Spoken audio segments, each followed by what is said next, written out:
दोस्तों, अवाम India voice की तरफ से सभी लोगों को नमस्कार। आप अक्सर देखते होंगे बड़े जुझारू क्रांतिकारी। मैं आपसे निवेदन करूंगा कि आप बहुत बहुत शुक्रिया।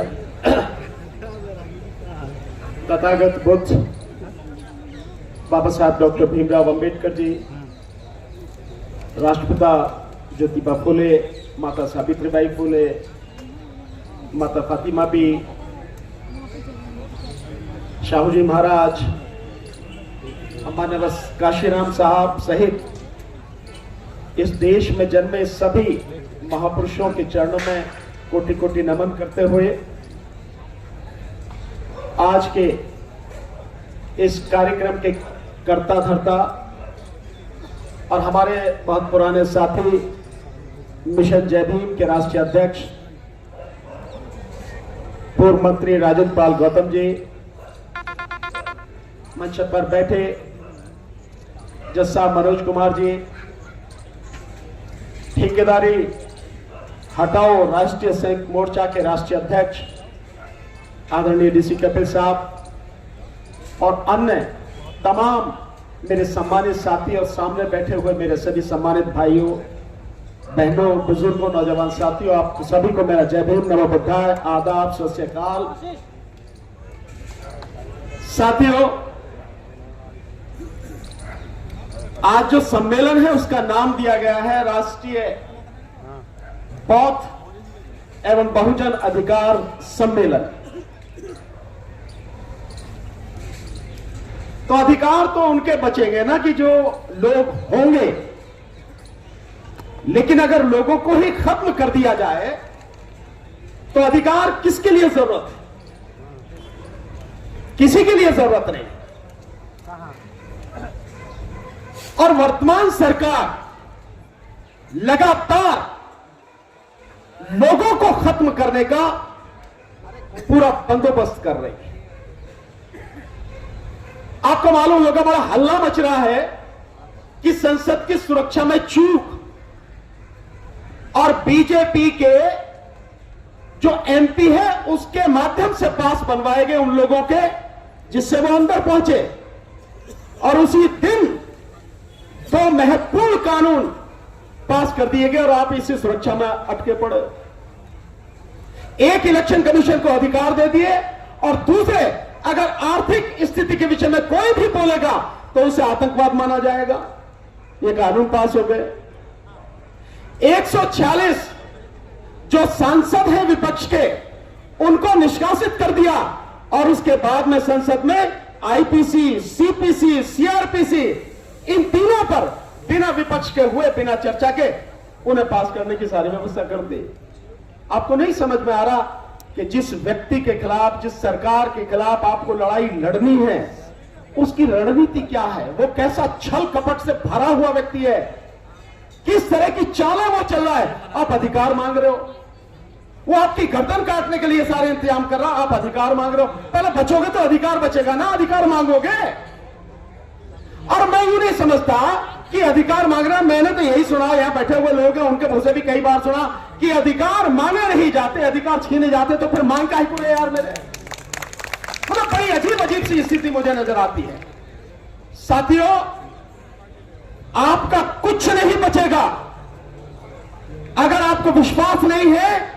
जो सोशल मीडिया में बहुत गहनता से लोग रिसर्च कर रहे हैं और अपनी बातें आपके सामने रख रहे हैं, उनको सुनो। आप सब कुछ पूरी तरह से तबाह करने का इंतजाम कर लिया गया, और ये सब कुछ कानूनी रूप से होगा, ये गैर कानूनी रूप से नहीं होगा। संविधान में, कानून में परिवर्तन करने के बाद पूरा देश पुलिस राज्य में बदल दिया जा रहा है, और उसके बाद पुलिस के माध्यम से आपकी गर्दन काटी जाएगी, आप चू भी नहीं कर सकेंगे। आपको नहीं समझ में आ रहा है, मैं बार बार इस बात को कहता हूं। इस मोदी सरकार को जब तक आप पूरी तरह से अंधकार में दफन नहीं कर दोगे, पाताल की गहराइयों में दफन नहीं कर दोगे, आपको कुछ मिलने वाला नहीं है, बचने वाला नहीं है। मिलेगा तो दूसरी बात है। अभी एक रिपोर्ट आई है, अभी आदरणीय राजेंद्र पाल गौतम जी ने जो बताया, आपको इससे नहीं समझ में आता कि 2.25 लाख स्कूल बंद हो गए। ये क्या है? और जो 2020 में नई शिक्षा नीति जो आई है उसके अनुसार क्या है, हर चीज को प्राइवेट हाथों में दिया जा रहा है, हर चीज को। और जब सारी चीजें प्राइवेट हाथों में चली जाएंगी, शिक्षा को भी प्राइवेट हाथों में दिया जा रहा है, तो कहां से तो आप पढ़ेंगे, आपके बच्चे कहां से पढ़ेंगे, कहां से आपको जानकारी मिलेगी, कहां आप नौकरियों में आ सकोगे, कहां व्यापार में जा सकोगे, क्या कर सकोगे, कुछ भी नहीं साथियों।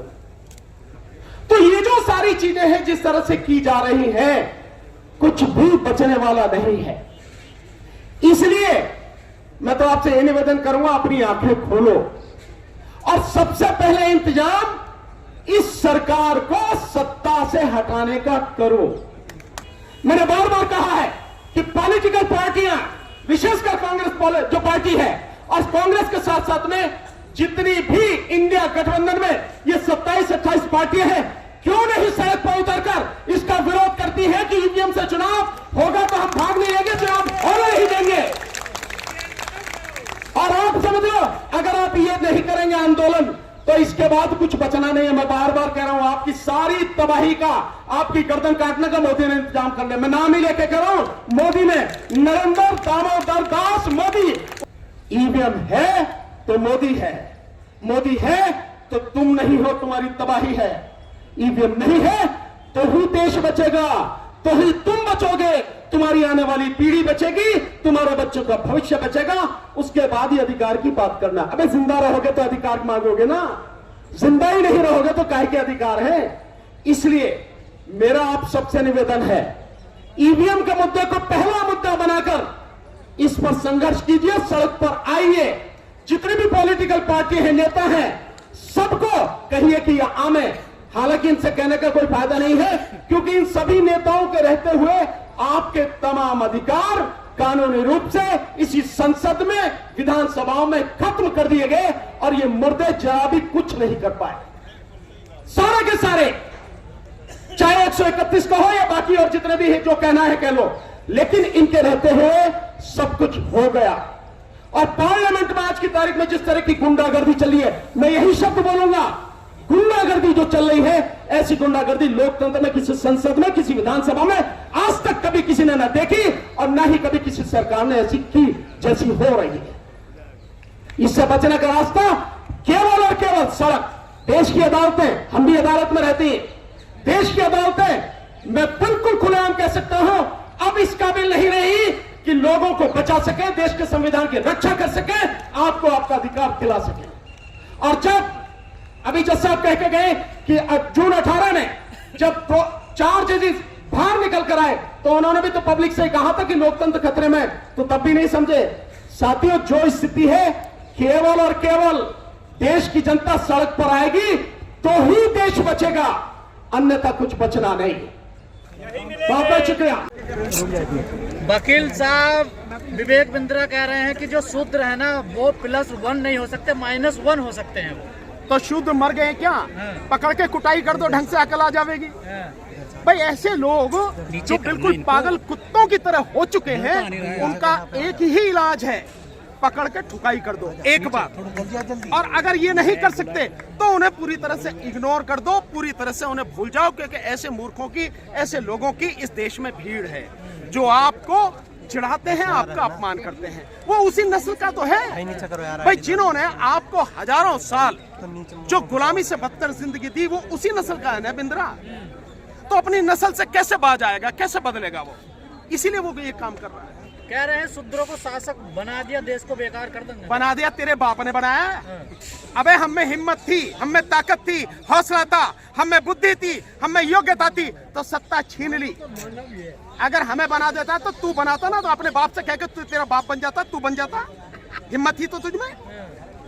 इंटेलेक्चुअल जो होता है वो ब्राह्मण ही होता है, ये कहना है उनका। बाबा साहब डॉक्टर अंबेडकर के सामने सारे ब्राह्मण, सारे जितने भी योग्य हैं, सब पानी भरते हैं। अब कहने से पहले सोच लेना चाहिए कि इसके विषय में बात कर रहे हो। जिस इंसान को आज की तारीख में 150 से ज्यादा देश जिस पर रिसर्च कर रहे हैं, जिसका सम्मान कर रहे हैं, इससे पहले सर तौलीन सिंह ने भी कहा था आरक्षण खत्म कर दीजिए। यार ये जितने भी करने वाले, कहने वाले हैं, ये विशेष विचारधारा के लोग हैं और विशेष पार्टी और संगठन द्वारा आगे बढ़ाए गए लोग हैं, ताकि आप उकसावे में आ जाओ। आपको उसमें नहीं आना साथियों।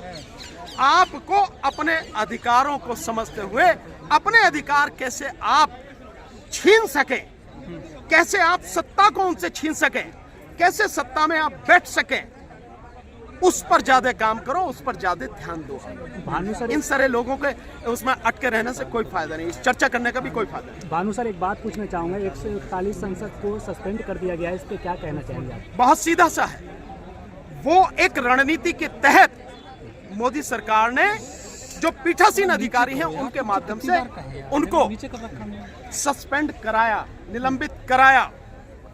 क्यों?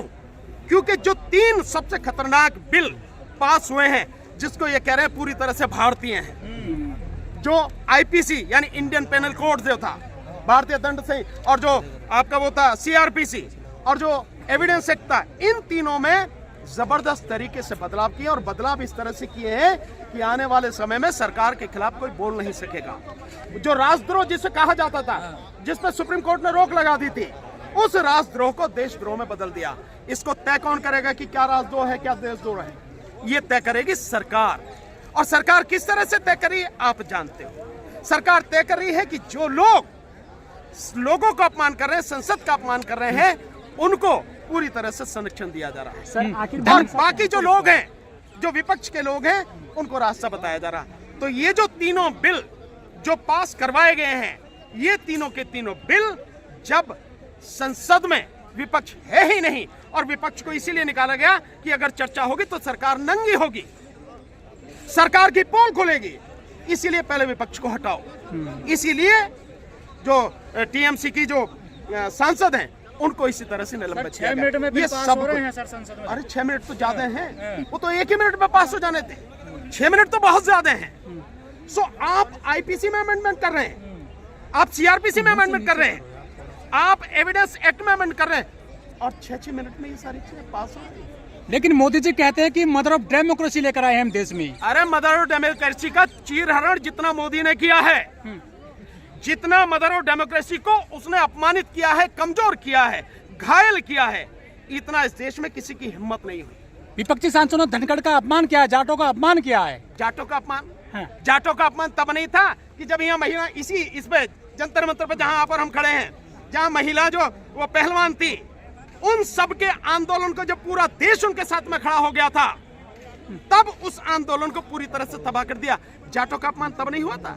अब एक आदमी को कह दिया जो जाट, अबे भाई तुम उपराष्ट्रपति हो और राज्यसभा के सभापति हो, वहां कोई भी ना जाति है, ना धर्म है, ना कुछ है, वहां निष्पक्ष व्यक्ति होता।